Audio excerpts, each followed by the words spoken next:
important de rappeler brièvement la démarche et lui donner du sens. Alors, un slogan, pourquoi faire? C'est un outil commun, je pense que c'est important de le présenter ainsi. La présidente et monsieur le sous-préfet l'ont d'ailleurs emmené de cette façon-là. Pas l'alpha et l'oméga de la communication, hein, il faut s'entendre sur ce point-là, mais c'est un outil commun parmi d'autres qui doit apporter une réponse au défi de l'attractivité.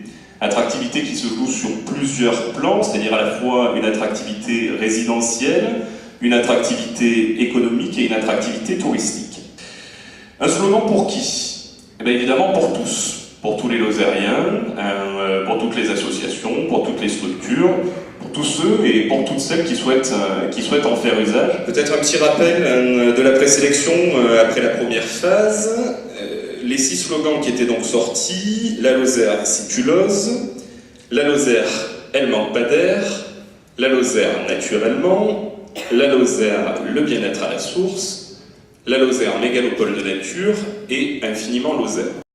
Sur 10 746 votants, ce qui représente quand même 14% de la population, c'est donc la Lozère naturellement qui arrive en tête avec 2643 votes, la Lozère si tu l'oses en second avec 2137 votes, la Lozère le bien-être à la source 2007 votes, infiniment Lozère 1933 votes, la Lozère elle manque pas d'air 1485 votes et la Lozère mégalopole de nature 541 votes.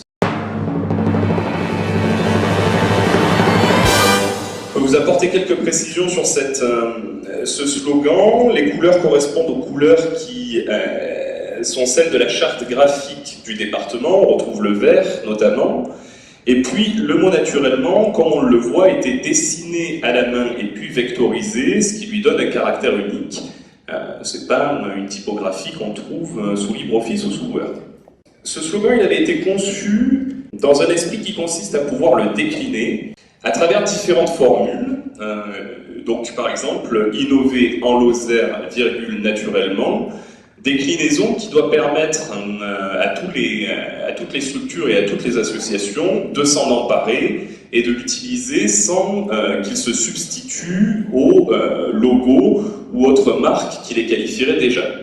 On a ensuite voulu quand même vous montrer la façon dont ce nouveau slogan peut épouser certains supports de communication. Alors, les conditions d'usage. Conditions d'usage, ça sera assez simple finalement, puisque une autorisation sera donnée par le département pour un usage unique, sachant que le département, évidemment, a déposé auprès de l'INPI ce slogan de façon à se protéger quand même de certains usages.